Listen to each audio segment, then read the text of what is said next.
For 12 freezing nights, Jack Harold's lay buried beneath tons of snow and ice, his body broken and starving, yet somehow clinging to life. With no supplies, no rescue in sight, and temperatures plummeting below -25, he fought each hour just to see the next sunrise. But what did he do in that frozen tomb that made survival possible when almost anyone else would have died? Jack Harold's had never been afraid of the cold. For most people, winter was a season to endure. But for him, it had always been a calling, a challenge, almost a second home. He grew up in northern Minnesota, in a town where the snow stayed on the ground for nearly 6 months of the year, and the wind cut through coats like blades. As a boy, he learned how to skate across frozen lakes before he could even ride a bicycle. His father showed him how to read the sky, how to sense when a storm was brewing long before the first flakes touched the ground. Those lessons became habits, and those habits hardened into instincts that would one day save his life. By the time he was 34, Jack had made winter his trademark. He worked as a part-time wilderness guide, leading small groups on backcountry treks, often in conditions that tourists would have found unbearable. His friends described him as steady, sometimes stubborn, the kind of man who would never quit even when others begged to turn back. That trait made him a respected leader on the trail, but it would also push him into a situation few could have imagined surviving. In early February of 2022, Jack set his sights on the Yukon. He had long dreamed of testing himself against the brutal landscapes of northern Canada, a region known for its endless white horizons and temperatures so cold they froze machinery solid. He prepared carefully, gathering a pulk sled, a satellite beacon, insulated clothing rated for -40 degrees, and provisions to last 2 full weeks. He wasn't reckless. He prided himself on being methodical. Every piece of gear was checked twice. Every route was traced on maps. He even left an itinerary with a friend back in Minnesota, promising to check in regularly. This was not a man rushing headlong into danger. It was someone who wanted to measure himself against the elements, the same way mountaineers measure themselves against Everest, or sailors against the open sea. On February 6th, Jack boarded a small plane to Dawson City, the gateway to the wilderness he planned to cross. The following morning, he set out into the White Mountains, dragging his sled across frozen ridges and through narrow valleys. The land around him was stark and haunting, a place where the air itself seemed sharp enough to cut skin. Spruce trees bent under the weight of ice, and the snow gleamed in shades of blue and silver beneath a pale winter sun. He made steady progress, his skis crunching rhythmically, breath steaming into the air, each step taking him deeper into silence. Out there were no roads, no voices, no reminders of the world he had left behind. Only the whisper of wind and the occasional groan of ice shifting in the ground. It was the kind of silence Jack loved, a silence that made him feel small but alive. But as he pushed further into the backcountry, the weather began to change. Clouds thickened on the horizon, their underbellies dark and heavy. The wind picked up, carrying with it the bite of snowflakes sharp as needles. Jack recognized the signs immediately. A storm was coming.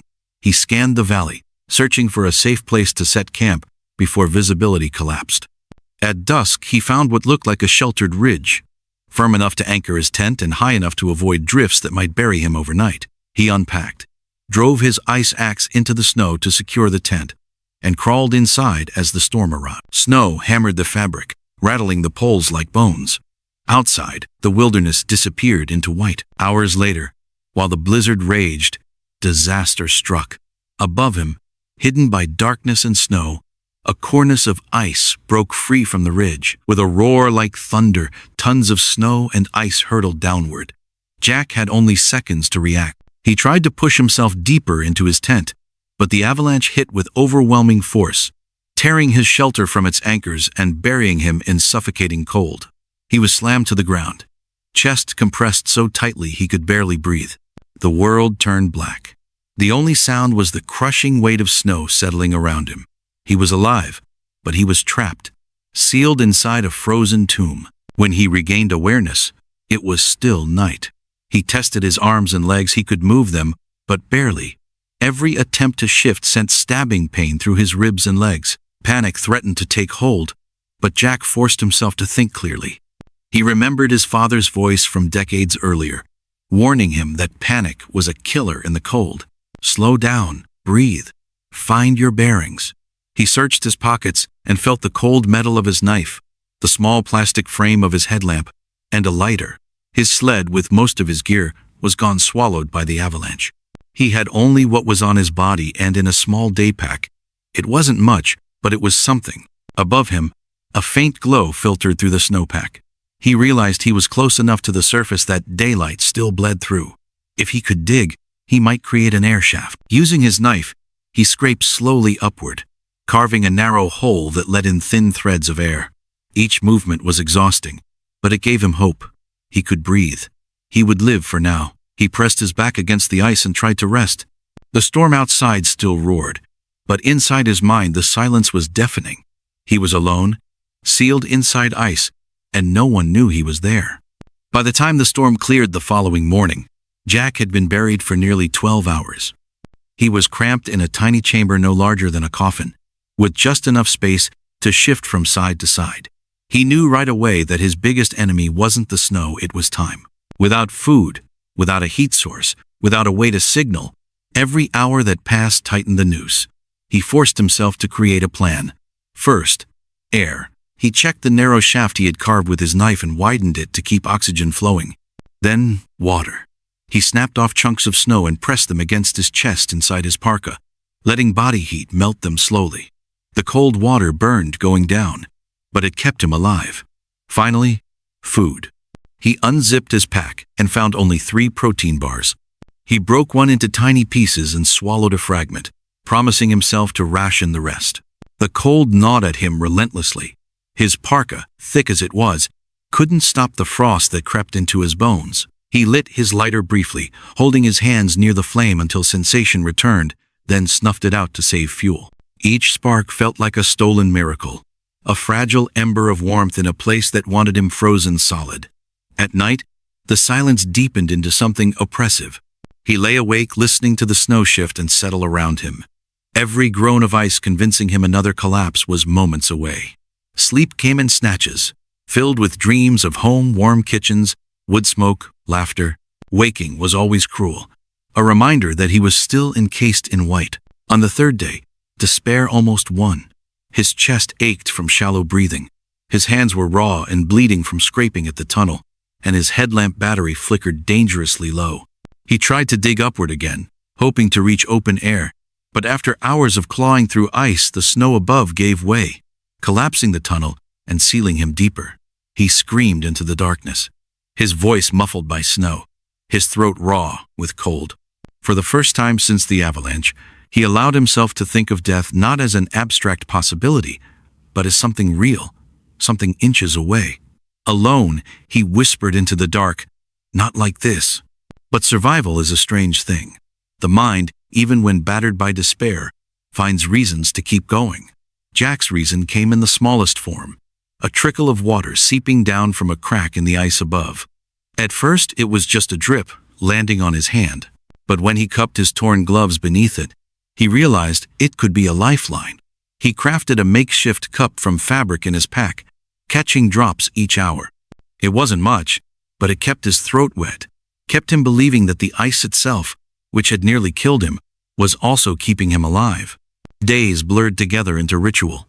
Mornings were for clearing the air shaft and sipping melted snow. Afternoons he conserved energy, lying motionless, humming songs to himself to drown out the silence. Evenings he used his lighter for a few moments of warmth, then extinguished it. Nights he fought off panic, telling himself again and again, "One more day, just make it to one more day." Unbeknownst to him, search and rescue had begun mobilizing outside. When he failed to check in with his contact, authorities were alerted. By February 12th, rangers and RCMP teams had begun sweeping through valleys, using helicopters and snowmobiles. But the avalanche had erased every trace of his campsite, and his beacon, carried away in the sled, had never transmitted. They searched the wrong ridges, while Jack remained entombed, scratching tally marks into the ice wall to mark each passing day. By the 6th day, his body had grown skeletal, his lips cracked and bleeding. His ankle throbbed from what he now realized was a sprain suffered during the avalanche. He had 2 protein bars left, then 1. He chewed each crumb slowly, savoring every grain of sugar as if it were a feast. His body was failing, but his will remained. He etched a final message into the wall with a shard of metal. Still here. If no one found him, at least the ice would carry his words. And then, on the 11th day, faint hope arrived. A deep rumble shook the silence, the unmistakable sound of helicopter blades slicing the air. Jack clawed his way to the shaft, screaming until his throat tore, flashing his headlamp up into the pale light. The sound grew louder, closer, and then faded into nothing. The helicopter had passed. He collapsed back onto the ice, sobbing, torn between hope and despair. Rescue was near, but not yet. He would have to endure one more day, and then another. On the morning of the 9th day, Jack Harold's awoke to a world that no longer felt real. His body was weak, every muscle aching, his lips cracked and swollen from dehydration, and his stomach hollowed out by hunger. He had rationed carefully, chewing crumbs of protein bars as if they were gold dust. But now the wrappers were empty. His only sustenance came from the slow drip of meltwater trickling down the fissure above his chamber, and even that had begun to thin as the temperature plunged lower. The silence around him was no longer just a lack of sound. It felt like an enemy pressing against his chest, reminding him that the world had moved on while he lay entombed. Still, Jack clung to his ritual. He cleared the air shaft with his knife, scratched another tally mark into the icy wall, and whispered to himself, "One more day." It was not courage that drove him now, but routine, the discipline of survival, holding him together when his body wanted to give up. On the 10th day, hallucinations began to creep in. He thought he heard voices, faint and muffled, coming from beyond the snow. He shouted back, his voice ragged and weak, but the echoes that returned seemed only to mock him. At one point, he swore he saw the glow of firelight flicker through the shaft above, yet when he blinked, it vanished, leaving only the dim glow of daylight filtered through ice. The line between reality and dream had begun to blur. His mind played tricks, offering visions of warmth and company that dissolved back into cold isolation. Still, he fought against despair by remembering details of home. He pictured his mother's kitchen, the way coffee smelled on winter mornings, the sound of his niece's laughter when she threw snowballs in the yard. These memories became his anchors, tethering him to the world beyond his frozen tomb. On the 11th day, the low thrum of helicopter blades jolted him awake. This time, it was real, unmistakable. The sound swelled in the distance, echoing across the ice, until it roared directly above him. Jack clawed his way to the shaft, screaming until his throat burned, flashing the dying beam of his headlamp upward.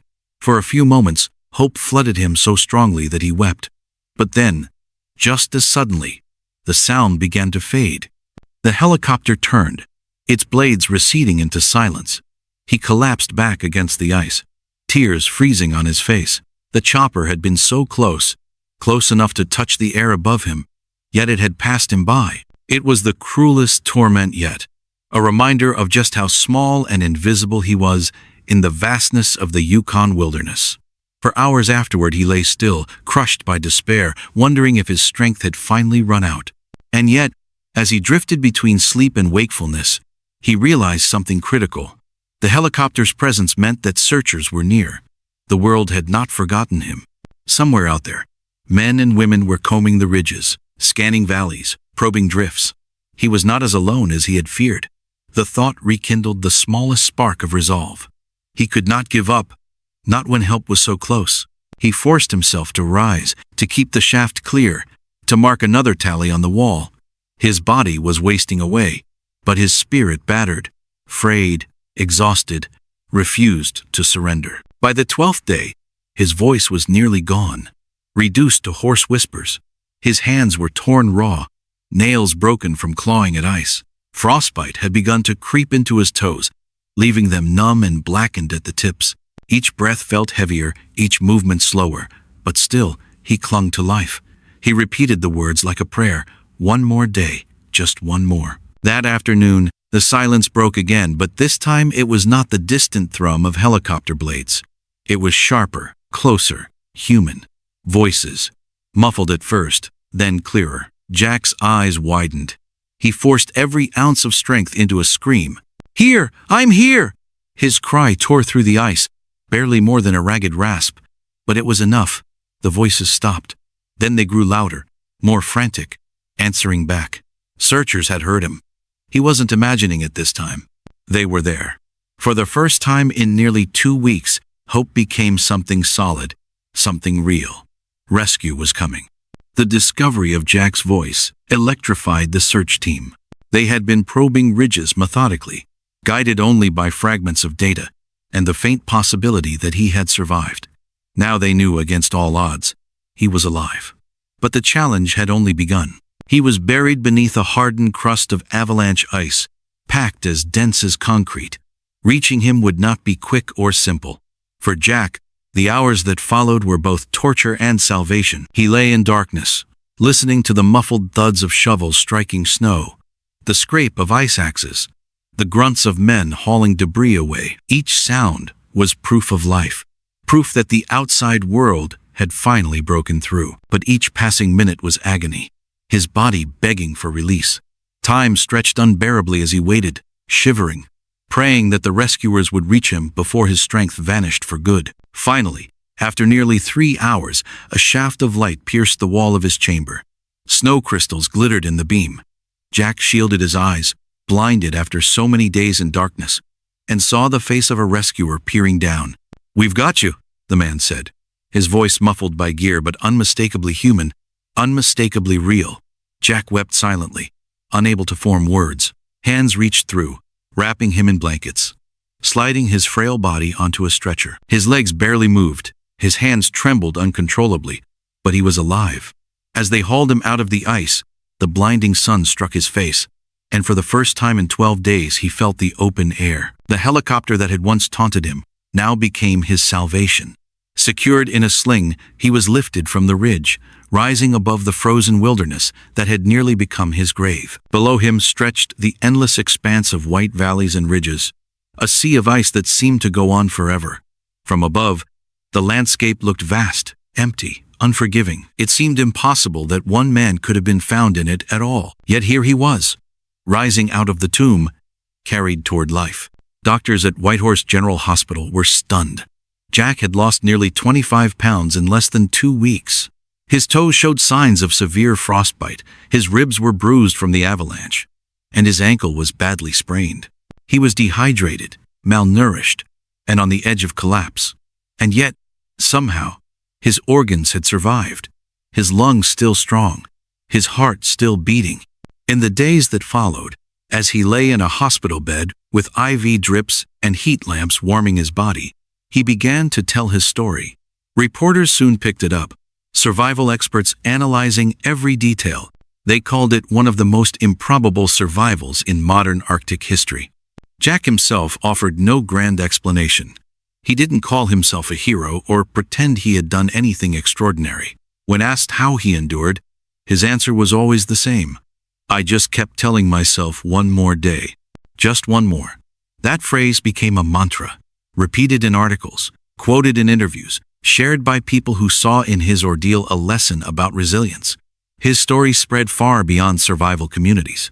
It became a symbol of what human beings are capable of when pushed to the edge, a reminder that even when trapped, broken, and alone, the will to live can outlast the ice. Months later, after surgeries on his frostbitten toes and long weeks of rehabilitation, Jack finally walked again.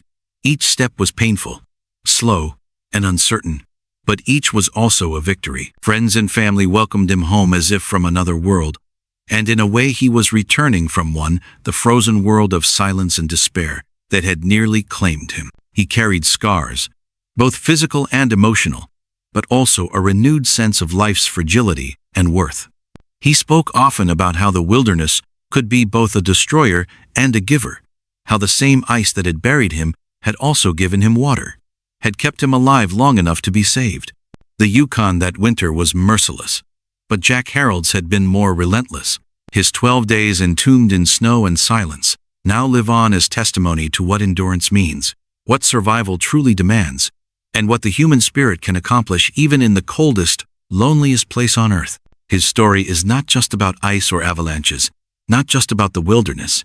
It is about refusing to surrender when every force in nature tells you to let go. And so, Against all odds, Jack Harold's walked out of the ice with a story that will be remembered for years to come, the story of a man who would not give up, who chose one more day again and again until rescue came.